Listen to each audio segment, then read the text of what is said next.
안녕하세요. 저는 도담중학교에서 과학을 가르치고 있는 최순영이라고 합니다.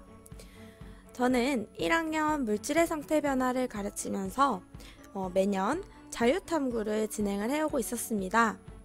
그런데 이번에 코로나19로 인해 아이들을 만날 수 있는 시간이 굉장히 줄어들면서 물질의 상태 변화에서 아이들이 제일 좋아하는 자유탐구를 포기해야 하는 걸까?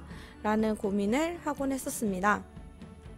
그런데 줌과 클래스룸을 이용한다면 자유탐구를 해볼 수 있지 않을까? 라는 아이디어를 내게 되었고, 실제로 굉장히 아이들이 즐겁게 그리고 저도 행복하게 자유탐구를 진행할 수 있었습니다. 어떻게 제가 줌과 클래스룸을 이용하여 자유탐구를 하게 되었는지 여러분과 함께 공유해보고자 합니다. 함께 가실까요? 우선 자유탐구가 무엇인지부터 조금 설명해 드리고 싶습니다. 자유탐구란 이렇게 자신이 탐구하고 싶은 주제를 스스로 정하고 아이들이 여러 차시, 주로 한 8차시 정도에 걸쳐서 어떻게 활동을 진행할지 계획을 수립하고 자기주도적으로 실제로 실험을 하면서 그 실험 결과를 수집하여 분석하고 이를 보고서로 또는 포스터로 제작하여 발표하는 활동입니다. 굉장히 거창하고 너무 어려운 것 같은데 라고 생각할 수도 있지만 중학교 1학년 수준의 자유탐구는 아이들이 내가 여러가지 음료수를 좋아하는데 이 음료수들의 끓는 점은 어떻게 다를까? 또는 내가 좋아하는 아이스크림들의 또는 내가 주방에서 볼 수 있는 식초나 간장, 소금물, 설탕물의 어는 점은, 녹는 점은 어떻게 달라질까와 같이 과학 시간에 배운 융해와 응고와 같은 여러 가지 상태 변화들 또는 녹는 점, 어는 점과 같은 특성들을 찾아보는 활동이라고 할 수가 있습니다. 그래서 고등학교에서 진행하는 연구보고서나 탐구보고서보다는 굉장히 허술하고 결과도 잘 나오지 않지만 아이들이 본인이 관심 있는 물질을 가지고 실험해보는 거에 대해서 굉장한 재미를 느끼고 더 나아가 스스로 계획을 짜고 결과를 분석하는 활동에서 과학적 탐구력과 문제 해결력까지 키워줄 수 있는 중요한 탐구라고 생각합니다. 그런데 저희 학교의 일과표를 조금 소개해드리고 싶습니다. 저희 학교는 기존에 3주에 한 번, 한 개 학년씩 등교하는 격주 등교라고는 할 수 없지만 어쨌든 그러한 등교가 끝나고 3개 학년이 모두 등교를 하면서 하나는 전일 등교, 그리고 다른 2개 학년이 오전, 오후반을 번갈아 가면서 진행하고 있었습니다.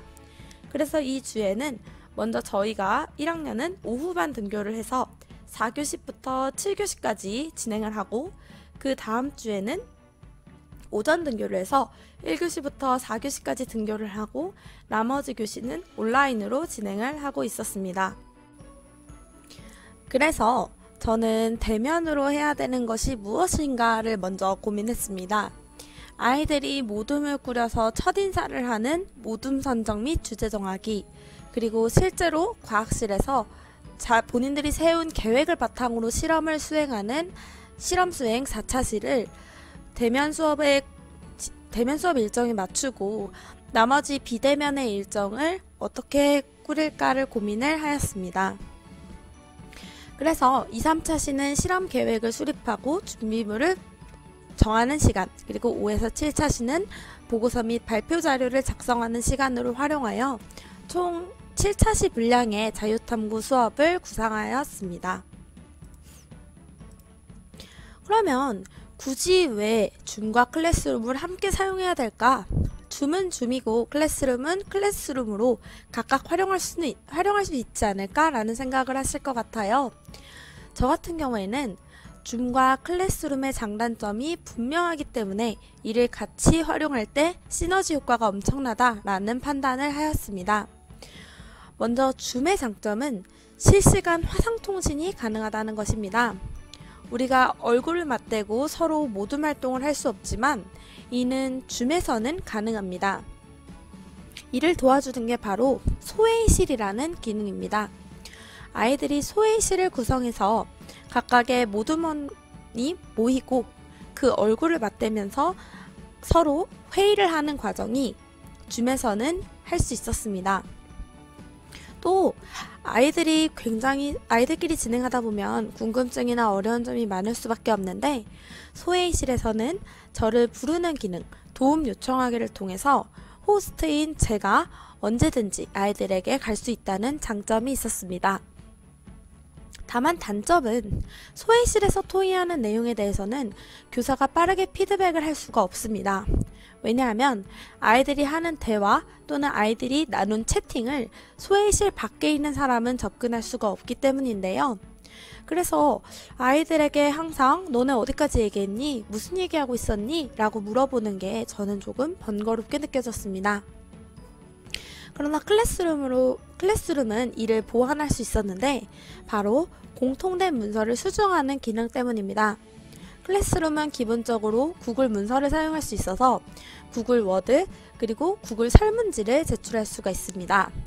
아이들이 공통된 문서에 제가 없을 때 작성한 내용을 저는 바로 확인할 수가 있었고, 또 스스로 자기 점검표를 매 시간 설문지를 통해 제출하면서 자기 평가 기능도 활용할 수 있었습니다. 그리고 공통된 문서를 작성하는 작성자 이름이 함께 나타나기 때문에 아이들이 조금 참여가 없는 학생은 왜 참여가 없는지, 또는 문서를 자꾸 망가뜨리는 학생은 왜 이렇게 문서를 자꾸 협력하지 않니? 이렇게 이야기를 할 수가 있었습니다. 그리고 클래스룸도 마찬가지로 제가 6개의 모든 창을 띄워놓더라도 제가 확인하고 있지 않은 문서는 조금 대응하기가 어렵다는 단점은 있었습니다. 그래서 이 둘을 동시에 활용하는 과정은 다음과 같습니다. 먼저 첫 번째로 소회의실을 열고 모든 소회의실을 한 번씩 다 들어갑니다. 그랬을 때 아이들이 제가 설명한 내용을 잘 확인하고 적용하고 있는지, 또는 토의가 잘 되고 있지 않다면 토의가 잘 될 수 있도록 독려합니다. 이 이후에는 모든별 구글 문서를 중심적으로 메인센터에서, 저는 줌에서 메인센터에 존재하면서 모든별 구글 문서를 확인합니다. 그러면 아이들이 이런 내용은 잘하고 있네, 또는 이런 내용은 조금 부족하네 라는 걸 문서에 직접 댓글처럼 남기거나 아니면 소회의실에 들어가서 피드백을 제공합니다. 그리고 도움을 요청했을 때는 다른 소회의실 또는 메인센터에 있더라도 아이들이 원하는 소회의실에 들어가서 지도가 가능했습니다. 좋았던 부분 및 아쉬웠던 점을 정리해보자면, 첫 번째로 컴퓨터로 조사가 진행되기 때문에 아이들이 접근할 수 있는 자료가 굉장히 많아서 굉장히 깊이 있는 탐구가 가능했습니다. 또 대면으로 보고서를 작성하는 경우에는 종이라는 도구가 한정되어 있어서 너는 작성하는데 왜 너는 안 해? 이런 갈등이 있었는데, 구글 문서는 아예 1번부터 7번 항목을 아이들이 나누어서 작성하기 때문에 그런 갈등이 조금 적었습니다. 그리고 줌이 제공하는 브로드캐스트 기능을 이용해서 소회의실 전체에 일관된 안내를 제공할 수 있다는 점도 굉장히 유용했습니다.